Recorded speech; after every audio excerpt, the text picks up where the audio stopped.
So the last post left off in Georgetown, Maryland. After I fixed the described engine fiasco, I headed back on to Chesapeake Bay and went to Baltimore, Annapolis, and then Solomon Island, Maryland, which is where this story takes place. Before that, a little background. As soon as you get out in Chesapeake Bay, you start seeing little buoys scattered about everywhere in shallow water. Attached to these are crab traps, and fishermen come by and set these things out and come back later to catch crabs. The bottom of all of Chesapeake Bay is a haven for what are called Maryland crabs. And a cultural thing about the area is it's a major pastime to catch and eat these crabs.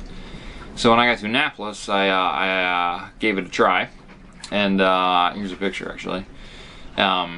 Yeah, a little ridiculous, I realize. I didn't eat all those on my own, by the way. I was with a friend and we shared them, and they were fantastic. So as we're eating these crabs, we got talking about catching crabs. My friend has an uncle who's got a boat with some crab traps, and they go out crabbing all the time. But she mentioned that there's also a poor man's way to crab. I was like, oh really? It's sounds right in my alley. And she described the poor man's way to crab to me, and I said, that's something I could handle. And so when I got to Solomon Island, I decided to give it a try. And here's my documentary about how to catch a Maryland crab. The man's way to crab is taking a piece of string, tying a chicken neck to it, and letting it sink to the bottom.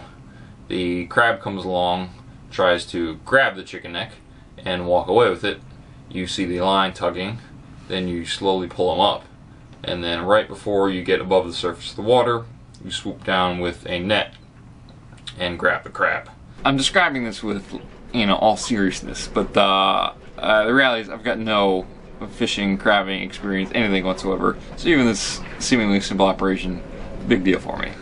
So I have got here a chicken neck on a string, a crab net, and a elaborate string rig going over the side, routing back to my workstation back there. So as is the case with pretty much everything I do, I overcomplicated the matter. There's multiple pulleys involved in this rig, like 100 feet of line routing throughout the boat, so I could see if the crab bit where I was. Really, just 25 feet of line dropped off the side of the boat would have been fine. Well, didn't feel the line tugging, but took a break from what I was doing and checked to see how my chicken neck was, and wouldn't you know it, I caught me a crab. Take a look at this. There he is, my first crab. Pretty proud of this little bugger. He'll make a nice dinner tonight. So good news, I caught not one, but 3 crabs today. I was going for 6. That may have been a little ambitious, but 3 is enough for dinner.